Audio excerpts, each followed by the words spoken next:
We have a great panel over here. Check.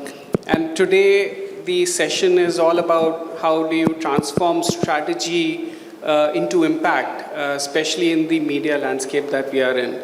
So we have great representation in the panel, and thank you for being here. I think from the session, there are 3 or 4 things that we want to kind of take out. One is around AI trends that is there in the industries. Secondly, creative versus execution, right? What is the balance and how do we create that balance? Third is basically leadership's role, especially in the agency's ecosystem. How do you drive agility around that as leaders?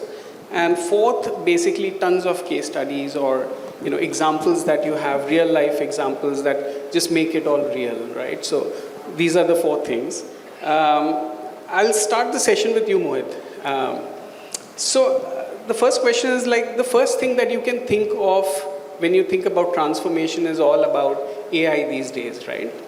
And especially in the media landscape, there is a lot of adoption of AI that is happening across industries, but especially in media in different aspects.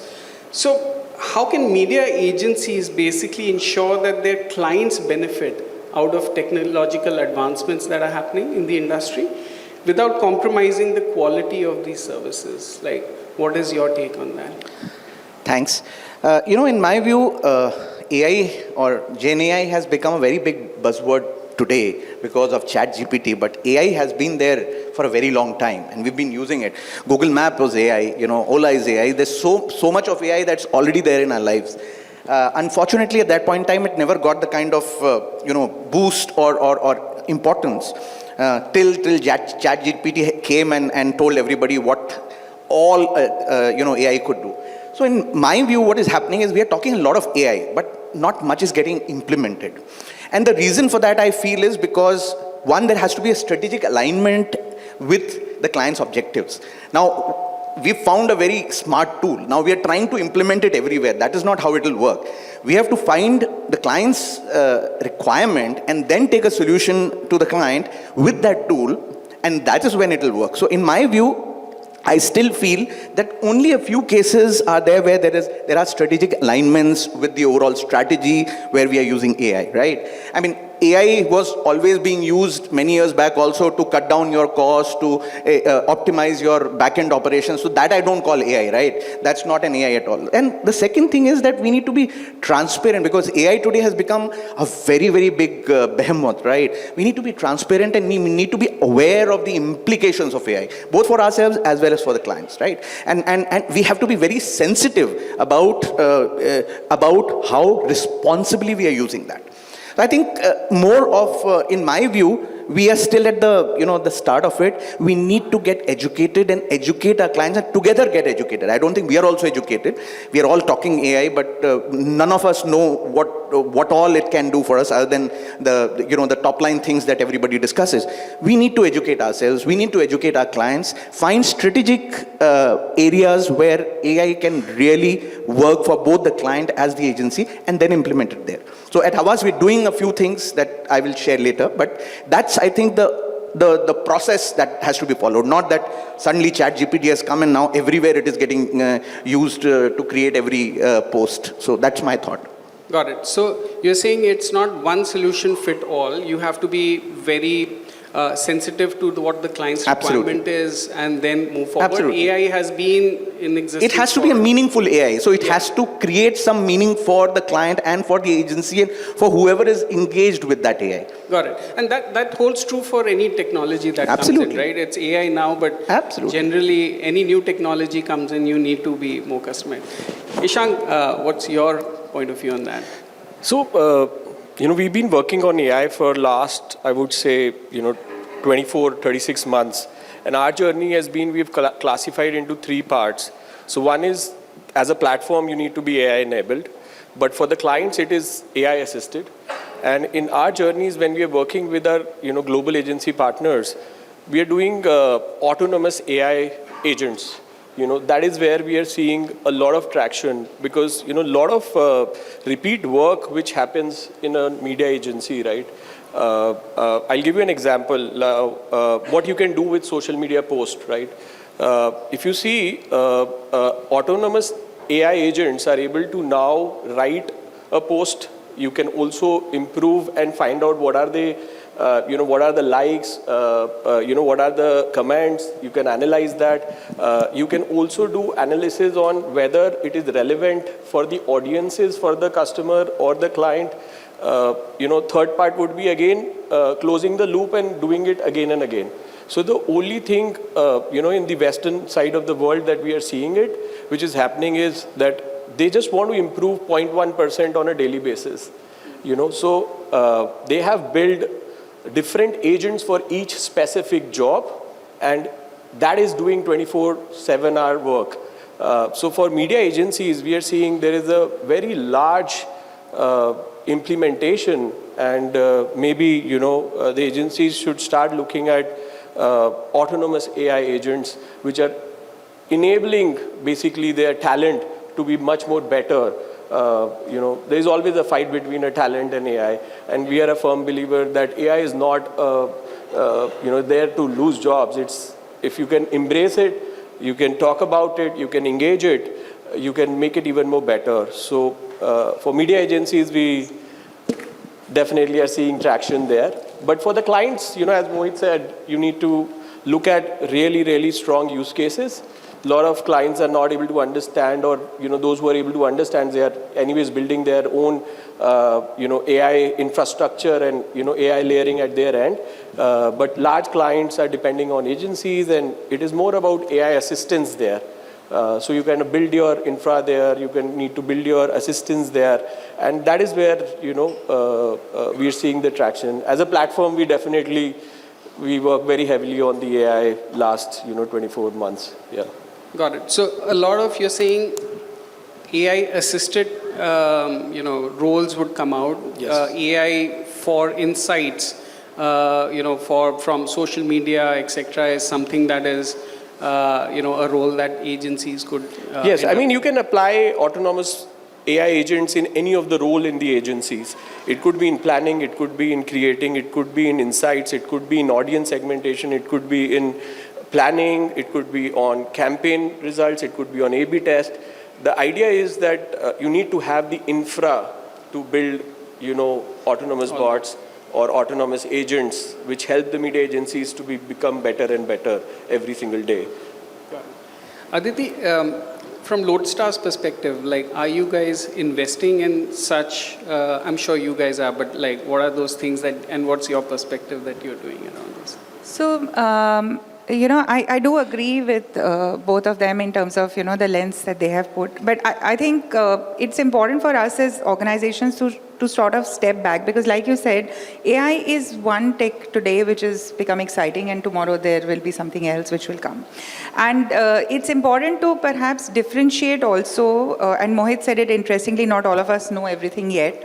There is a difference between AI and Gen AI. Exciting part of AI is the Gen AI, make your picture, make your thing. AI ML has been around for quite some time. And I think pretty much all agencies, anybody who works with data in a big way, uses AI ML. Because the whole power of AI ML is to do what you were saying, that, how do we respond speedier, better, in a way which is more meaningful to clients, but in a much more agile manner. So that's something that everybody is doing. We are also doing. You're absolutely right. I think the elements where people are now experimenting with, especially because we are, somewhere in a field which is a cusp of creativity and data. That's how I like to look at media, that you are creative, you are in the communication business, but at the same time you're really powered by a lot of data. And that's where I think the power of Gen AI can come to your help, wherein if you are feeding it the right data, then it can give you really meaningful insights for how you want to deploy.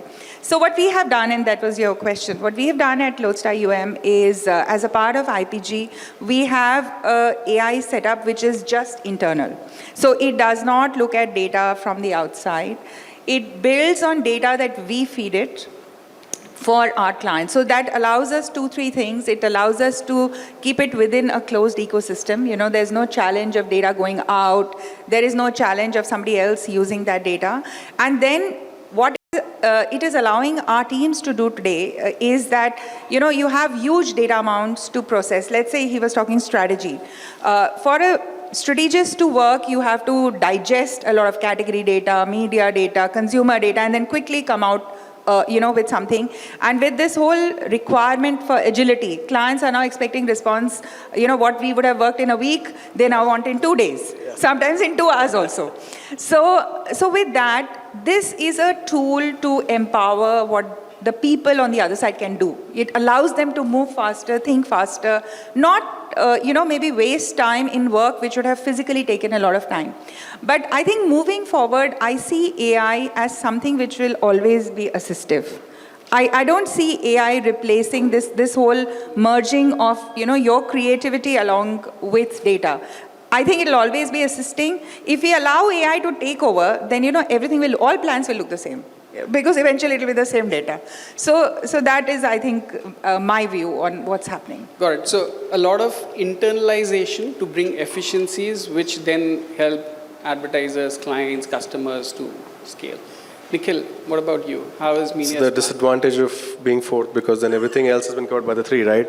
But I mean, I'll pick up a cue from probably Mohit. And when AI has not been around from the time he said, it's been around for way longer. I mean, most of us probably on this panel saw Terminator. How long back was that, man? Well, that was AI, okay? It took us 30 years for NVIDIA or NVIDIA now, whichever you want to call it, with the new nomenclature, for that to become real, okay? And we're still not clear if we're really getting it, what this guy is doing, right?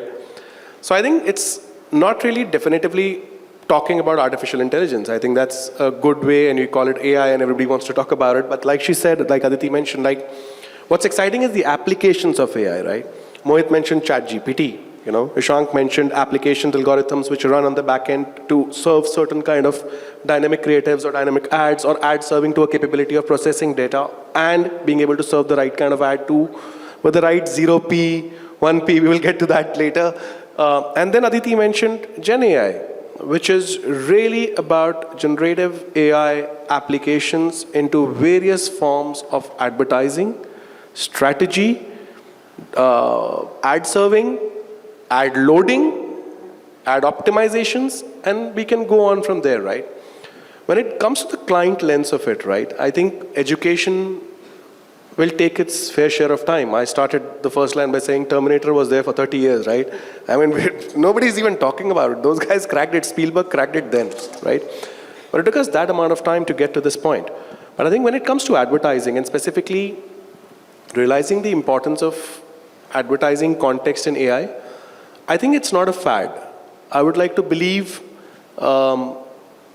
it's not like the meta world and everybody will be there and making their 3D avatars. Probably it's a little bit more, sorry to anyone, but it's a little bit more practical in terms of usage. It's got a lot more depth to it when it comes to coding, and a little bit more understanding and science to it.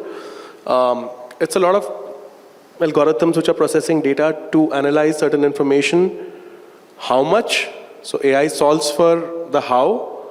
What is what humans have to define? And I think you will get to a part of the question where you will say, how much is enough, right? So I think at MediaSmart, we are a programmatic platform. Applying artificial intelligence to serving ads is as logical as the terminology programmatic itself. A lot of times within the Asian subcontinent, you will hear a lot of programmatic, self-serve, programmatic, but then you hire 20 people to do it. It defeats the whole purpose of programmatic and self-serve, right?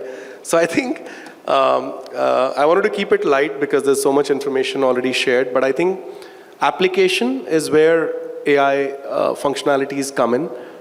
In general, that term has been around for as long as we can remember. I think a simple toaster with a very basic mechanical application could be artificial intelligence at a point of time, right? So I think simplicity in the way you look at things or complexity in the way you want to derive it. It's a call that you take. Good one. Shekhar, I'll just repeat the question for you. Is that we're asking... I got a fairly good... Okay, great. What your point of view? Yeah, this is Naman. I got a fairly good understanding of the question also and the theme that the panel is talking about. I just want to simplify and say that if you go back to the heading of the discussion, we are talking about transforming strategy. Honestly, at this point of time, we don't see AI playing any strategic role. What it does is that it's a lot of assistance work, which we all talked about. They're in a very simple way, but at the same time, a bit of a jargon. They are large language models. They are LLMs, which can do high amount of data processing for you at a speed which human beings will take longer time. That's where AI is right now sitting. Gen AI is a bit of evolution in that, but it is also a large language model with a bit of a language layer to it. So we have to see it from that lens. So when we look at AI in our system, we see it basically solving three problems for us. AI as a creative support, AI as basically large data processing, and third being AI for process optimization. These are the three buckets in which we see it, and and that's how our work tracks are designed internally. And I'm fairly confident that it will be almost the same way. There will be branches within that, but at this point of time, we are not able to pull it up and see, can it solve a strategic problem for us? Unlikely. The strategic problems are getting solved by human beings only. Yeah. So that's where it sits. So more like Aditi was mentioning, more assisted rather than like just solving for strategy and stuff like that, right? Assisted, I think they're quite actually stupid the way the AIs are right now. So they need a lot of assistance. So, yeah. I think it's just about allowing human beings to be faster, better. So you could walk from here to there, but if you have a cycle, you can just move faster. But cycle is not going to solve a strategic issue. Yeah. So it's like it's a very simple way, but it's something like that. That's so it's just somebody's ability to do things faster really allows you to be better. It's like a very good example, cycle, that occurred to me. You are trying to solve a strategic problem you're trying to solve traffic of Mumbai. AI can max do is route optimization for you. Yeah. It will not solve the traffic problem. That's a strategic problem. But I think just to I beg to differ, but probably be with you also on the same point that I knew.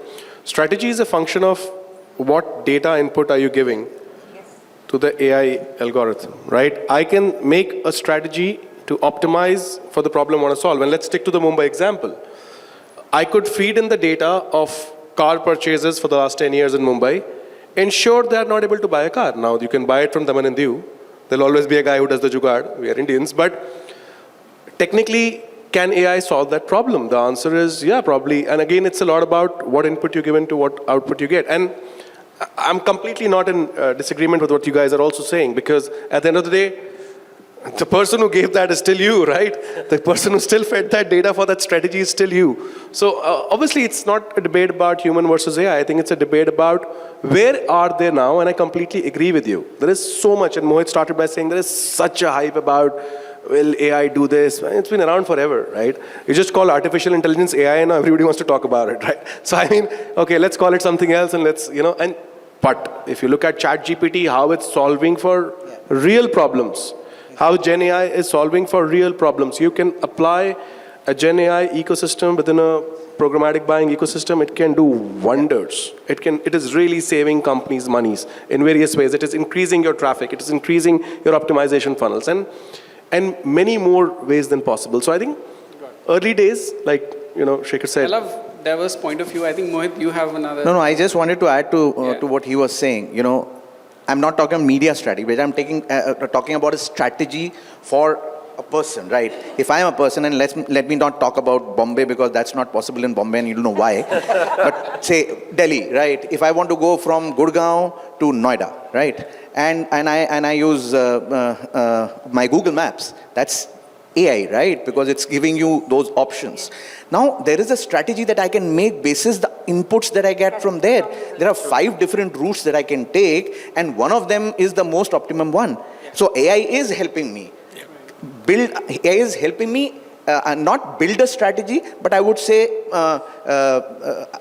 create a strategy or create the best ROI strategy. It's giving us the information which will help us design a strategy. Exactly. It helps us it gives us it is doing the processing work, giving us all the information which is required to build the strategy. And which is why I'm reiterating, because right now we don't know as either clients or agencies what are those strategic problems that we want to solve with AI. So that will take I some think time. that's also an evolution, because it's a I know. okay, shiny new tool, but it's something nice and new, and we are trying to figure out. And I think, while I agree with both of you because both of you are from the space where already there is a lot of relatively sanitized data, and hence, it's programmatic, it's easier to deploy. But and that's why probably the three of us have a little different view. Because, when you come into the space where data is not so sanitized, one of the big things of AI or any data is really, what is the input data? How clean is the input data? What are you giving the data? And therefore, it will give you results basis that. Yeah.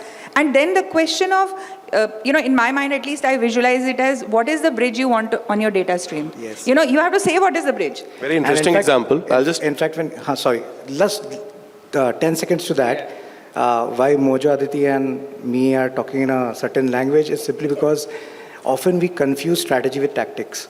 And that's something which is where I think we three are very watchful. I think we're a fairly long time with a CPG company, and very good point. So, for the longest period of our growing up years, we spent time in collecting data. What was the data at the POS? Absolutely. The beauty advisor? Absolutely. Phone number, email ID, name. Use it now for advertising. Tell me how you can use a phone number and convert into device IDs. Everybody is trying to solve that problem. Now everybody is getting into data clean rooms. So practicality takes over. Evolution is sometimes the solution, and I think there are different perspectives to it. Okay, moving on into execution, right? The part where we said, Gen AI, which is more, at the front.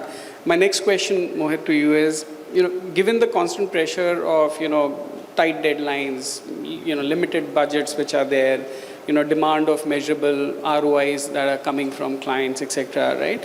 How can you balance creative innovation and, generally execution and impact that you can show to customers, right? Like, how do you get that? Like, for example, at one point of time, you were mentioning metaverse was like 2 years back was like the thing. All customers just wanted to do anything on metaverse. I was just reading the other day, it's on life support right now, right? Like, it is a little bit more. We didn't say it, you said it. I'm telling you. We didn't say it, you said it. AI will also be like that if it is taken the way it is being taken. Metaverse. We also opened our 65th village in metaverse, Havas. And we said, but it was something that was only possible to a particular extent. And similarly, I'm seeing the same rage going on Gen AI that has suddenly come in, where everybody is talking. I mean, we spent 20 minutes of the half an hour only on the first question, which is on AI. So that tells us that everybody wants to talk about it. But my point is, if we are not aligning it to the objectives at a larger level, then it will also become another... to the point that you were saying in the beginning, right? Yeah. To the point that you were saying in the beginning, that it has to align to what Absolutely. customers' priority Absolutely. is, right? All right. Ishan? Ideally, how we are solving it for an agency is that we see on the creative side that there is a creative agency, there is a client, and there is, people who actually execute the campaigns, right? This whole loop works from a perspective that a creative agency work and build creatives, the client approves it, and then there is a team who runs campaigns and ads, and then again give a, testing back to the clients and the agency itself. So we're building some LLM models on pre-testing. We call it as pre-test LLM models, where basis of your last so much of history that you have, which is on Facebook, which is on Google, which is DV360, including us, you are able to predict that what will be the CTRs, what would be the approximate CPMs, what will be, the CPVs if you're going to run these campaigns. So let's say a creative agency gave 100 plus creatives, you have to pre-test and test 100 of these creatives to find out which are the 10 ones which are working fine. This is where we are building the LLM models, and as a tech company, we feel that we definitely want to work with agencies to solve large language problems, because that is what it is needed. AI is not going to take away anything. AI is not going to build on anything. It is, if you're going to build an infrastructure layer, a workbench, a workplace for people to build applications internally, you will be able to solve a very decent problem for customers. Because let's say we have run 1,000 plus campaigns, and now if the LLM can predict that, hey, using this kind of creative, you can have a better 5% extra or a 2% or a 1% better CTR. Maybe a human cannot do that, right? So that is what we've been building in Europe for some of our customers, and we would love to bring that in India. Typically, we see India is such a great market, and we always want to bring technology, what we are building, in the Western region, because the people are expensive there. So you have to build really strong technologies, and that's where the agencies are working, whether it is mid-scale, whether it is large-scale, whether it is small agencies, they are working on these kind of smaller problems to ensure they are working better, efficient in the coming years, ideally. So that's what we have been building. On the creative side, that's something that we are trying to build and create. So creative innovation that you're trying to get through large LLM models, which help in the execution of campaigns, etc. Yes. Right? Aditi? So I think I see AI possibly helping in two areas. One is because of its ability to manage churn data faster, to be able to adapt and personalize. Because as all of us are becoming more busy, we have less time, we want any message to be specific to us. You want to try and manage everything so that I don't waste my time. And if that's the perspective, then I want all communication, especially advertising or brand communication, to be more pertinent.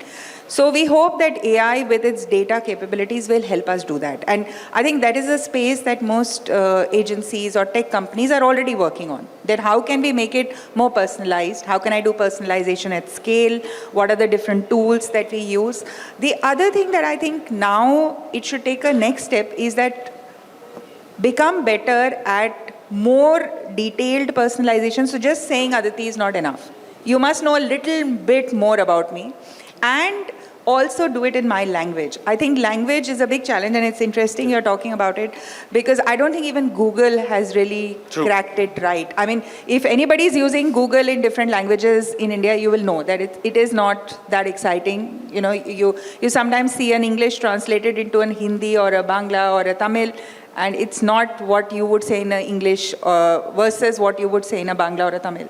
So language for us is very critical, and as a large country, if AI can help us tap that a message that I'm thinking today in English can go to a person in Gujarati, in Malayalam, in exactly the same powerful way, I think that will be a big thing. Certainly. Not translated, but really converted into a local nuance. So that's possibly the next, because all advertising, any communication we do, at least 14 languages, 15 languages is the base. So that is the space that I think AI can, build for us. Nikhil, so AI, of course, but just generally from an execution point of view, like how do you balance creative into execution? Like AI is, of course, there, but from technology point of view. I think it's a fantastic question, and I think creative to execution, I think my answer is again, no, it's no shoes fit size fit all. Ishang talked about creative optimizations, striking the chord, better CTRs. I can assure you that creative shown to any brand manager working on the brand side, this guy will come back and say, who approved this? Or she will say, who approved this? Okay? It gets him the job done. It gets his performance marketing flowing. But a brand guy in his sane mind will never show it to his CMO because that's a career limiting move, right? We're in 2024. 2024, we are still shooting beautiful ads, 30 seconders, which are still horizontal and not vertical. right? With all the talk that we have about mobile penetration and mobile first customers and everything, right? So the point is, what do LLMs do? LLMs solve for the strategy that you want to get executed. So the creative is solving for the strategy on the execution already. It's not the other way around. Your question is, how is creativity solving for the execution? The execution parameters have been defined. Now the creative is being optimized for solving that execution parameter. It's not the execution which is finding the balance with the creative. Now what is happening is, as the system keeps learning, evolving, as algorithms keep striking and they're saying, okay, this is not working clearly, we need to have the most beautiful girl in the world selling poker or some betting game, because it gets the clicks, right? Now, is it the best creative? Is it solving for the creative part of it? No, it's not. It's solving for the execution part of it. And then creative takes a backseat. And I think vice versa as well. Sometimes creatives takes the forefront, and I'm sure she will agree. And no matter how many sales guys will say, no, we don't agree, it is not calling out the price enough. But creative has to say, no, no, no, brand stands first, right? So I think it's very interesting that we're living in the world today where post-COVID, we are faced with this whole ROAS challenge at every agency, and everybody is having more questions to ask, and there is quick commerce, and there is fast commerce, and everybody wants to solve for the last mile. And which is where I think most of these questions are becoming more pertinent, right? At a point of time, these lines were very separate. You know, creatives please don't tell us how to do our job, right? The most common answer you will have, right? And the sales guys will say, please don't tell us how to do our job, right? So I think trade marketing is running a separate show. The brand team is running a separate show. Performance marketing is running altogether different show. But I think all of them are now coming together under an umbrella, and I think a lot of these problems are getting solved by AI and saying, let's have a neutral thought process and understand what is optimized for the best efficiency for spends on marketing overall. Not trade marketing, not performance marketing, not brand marketing. What is solving for a common goal? So I think it's a very interesting balance which defines what is the client need, what's the end goal. I just want to add to that, it's all about convergence, as the thing states over here. Today, creativity and content, there is hardly a blur over there. Yeah. So all media agencies, all three of us that are sitting over here, we have our own creative resources. We have our content resources. And in situations where the question was that the timings are less, it's always better to have or utilize your own resources. And the good thing is that even at the client end today, all the lead clients have a creative strategist at their end. Yeah. Their creative strategist, your creative strategist, they work together, create an output, and we implement it. We are doing that on Swiggy. I'm sure you must have seen so many executions of Swiggy. One impactful execution of Swiggy happening every week. Right, from that mango ad to that, they're happening practically every week. Why? Because there is a very strong creative culture at Swiggy, there's a very strong creative culture at Havas, and the two of them are talking to each other on an ongoing basis in alignment with the strategic objectives of Swiggy and creating it. And solving for daily goals. And solving for real solutions. Daily. I think what he talked about is at large level, and we work with Havas so closely that also we are solving for the daily needs, because they want penetration, they want scale, they want reach. So those creative optimizations are also happening at a daily level, which are not probably even the creative. They've set guidelines, the strategies have been defined. Don't not cross this line. Don't do this. Don't put that betting girl on this creative, okay? This is what we stand for. This is what we do. And the algorithm learns. It's exciting where we are. And creativity is not left to the creative agencies anymore. We are all creative over here. We have our creative teams. The clients are creative. They're all working. So there are no walls that are, they have to be climbed and aligned and all that. Things are happening faster because time is less. And I'm giving you a very specific example of Swiggy, where we have done at least 10 initiatives in the last 3 months. Wow. Shikhar, you had a point of view. I do have a point of view on this one, but let me actually illustrate it by an example. Trying to solve for a strategic problem, creating a balance between media and creative, and at the same time maximizing the ROI. Cadbury Celebration, some work that we have done for them. It's a gifting brand on festive occasions. The strategic problem was, can we shift it to be a all-year-round brand or not? And the solution that one of the problems, the way we looked about it, went about it is that we chose birthday as an occasion, which is all year round. And point is that as a classic solution can be, I make a birthday creative, run it on reach and frequency all the year round, or we actually generate something which is so unique that and so deeply entrenched with the product itself, where it became my birthday song as activation idea. It's a balance of creative and media. Today I can tell you that even if we don't spend media monies, on an average we get 7,000 to 8,000 birthday song customizations every month organically. That's the power of an idea. It creative and media all working together, as much as maximized ROI. I can tell you also another fact that a business which was designed to get more than 80% of the business from festive occasions now gets means year-round contribution only more than 40% now. So that's the kind of shift and transformation it has got to the brand. So that's the power it can unlock if you actually apply yourself. I've actually wished my friends from that Cadbury birthday creative, which happens. Yeah, that was a beautiful one. Great. Mohit, you shared the Swiggy example, right? Do you have some more case studies or success stories where the team has pivoted and made a campaign like completely successful? Like, are there some more such Yeah, examples? many of them. See, Havas works on this philosophy of meaningfulness. So I'm sure you would have interacted with it. So many years back, we brought this whole concept of meaningful brands. And 15 years back, we realized that 80% of the brands could disappear and consumers would not care. Yeah. And you had to be in that 20% of the brands. So we have been doing this study year on year for every market, and the numbers fluctuate. But even today in India, the last study, 70% of the brands could disappear and consumers would not care.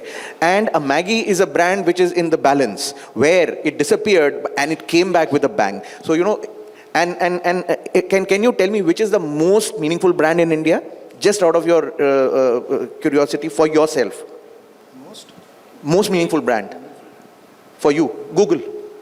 Imagine if it disappears tomorrow. If you don't have a single Google app on your phone, I won't be able to operate. Yeah. So that's the level of bonding that one needs to do. So we work with this as a philosophy and create a lot of meaningful initiatives for our client. For Hyundai, we've done a very big initiative called Samarth, where the brand is talking about making India more disabled friendly.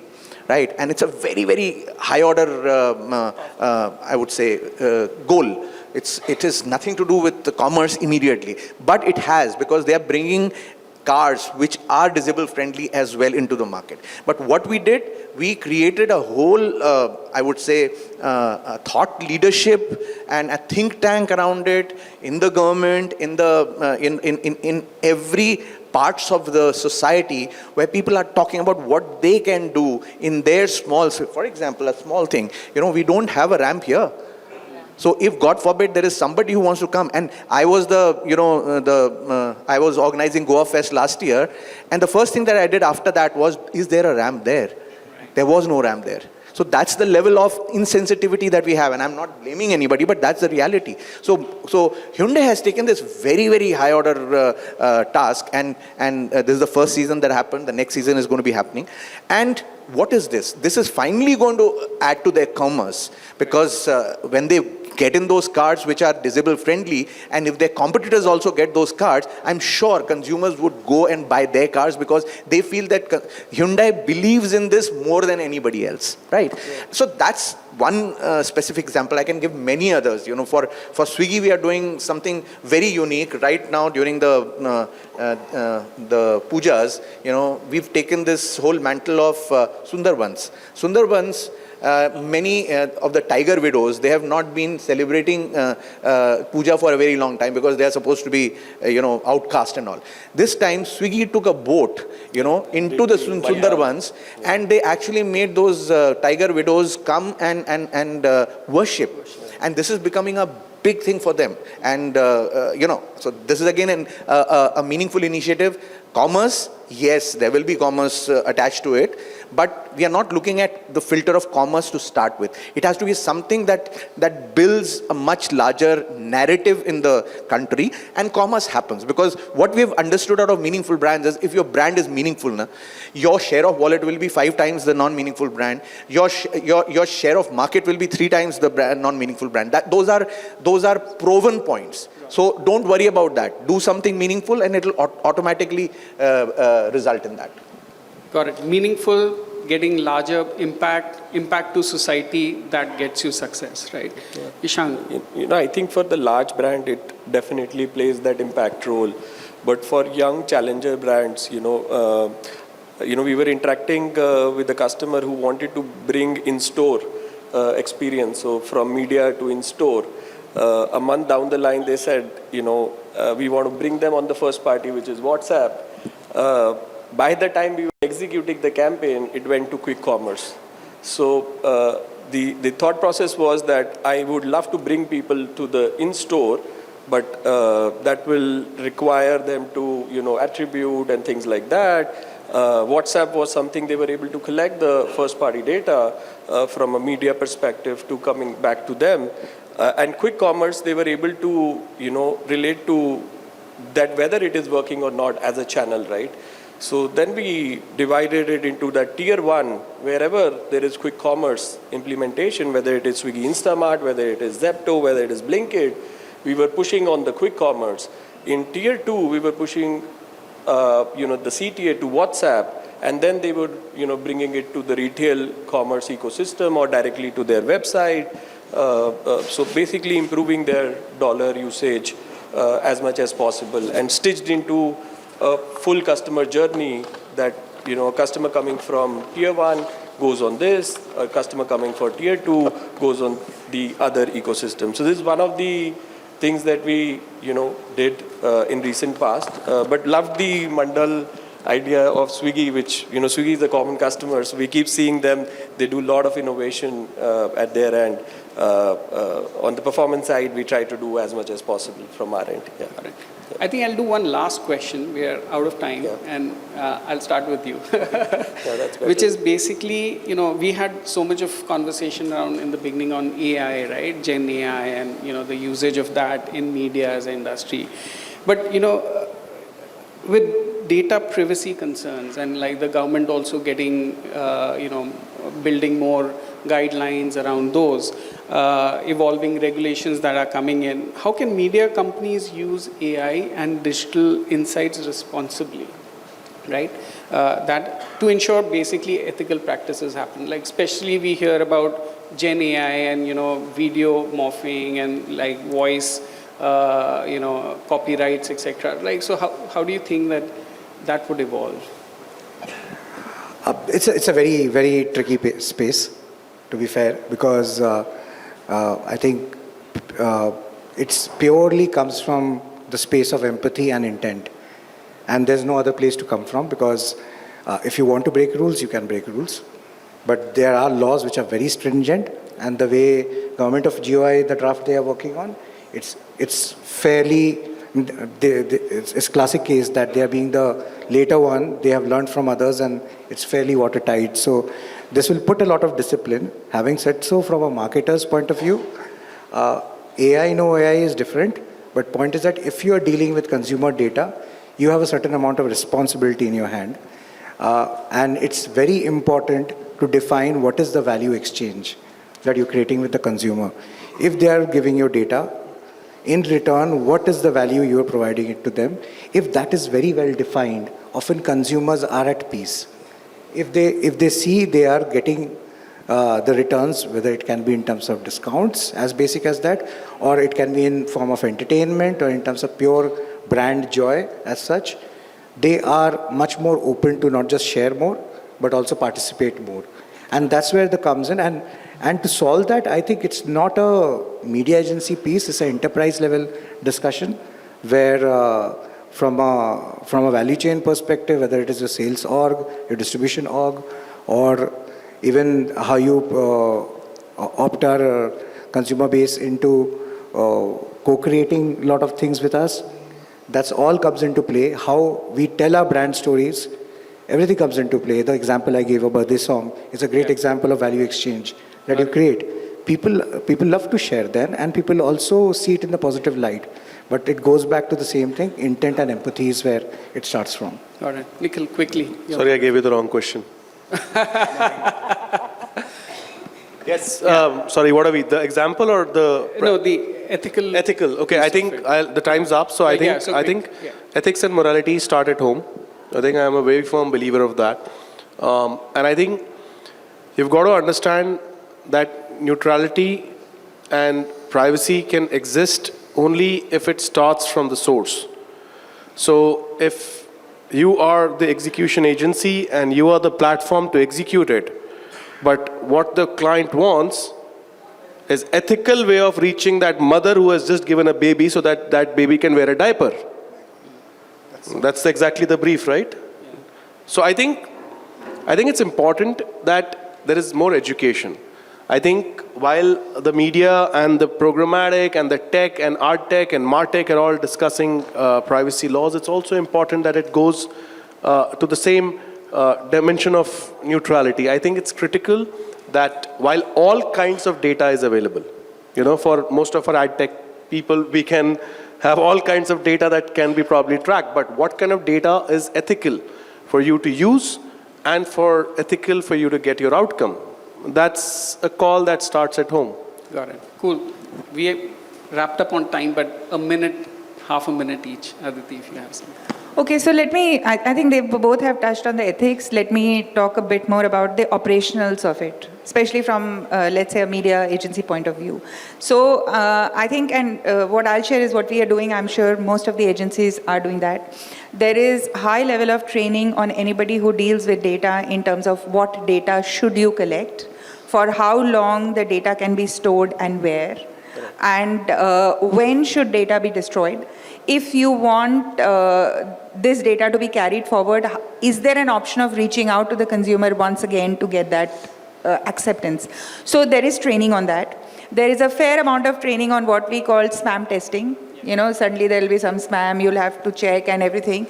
And what we are finding is that these kind of things are making people more cognizant about the problems that can happen with data. And that hopefully is going to lead. So one is the mind and the ethics of it. The second is the execution. Because, you have great policies and India has great laws, but how are you executing to them is the challenge. And I think that's something we are working on. Sure. So I think data privacy is very important typically, and one thing is very clear that without data you cannot build meaningful AI or impactful AI or LLM models. So what we are seeing when we are talking to brands, and we do talk to like hundreds of them in India, they are building an aggregated layer which talks about that they will not share personal information, but the LLM models are being trained on the various transactions, or maybe what is the impact. So they are doing the aggregation of that data and then training the models. So this is what even the large brands, like I remember I was reading a study from Procter & Gamble that globally they have been now ensuring their first party data is sitting with them, but the LLMs are being trained on the aggregated level, so that there is no sharing of data with any of the partner, any of the agencies out there, because they sit with so much of data. But if the agencies are able to build an infrastructure layer, which most of the clients are having a pain today, that is a very large use case for an agency to build an infra to ensure that they are able to aggregate and then train the models on top of it.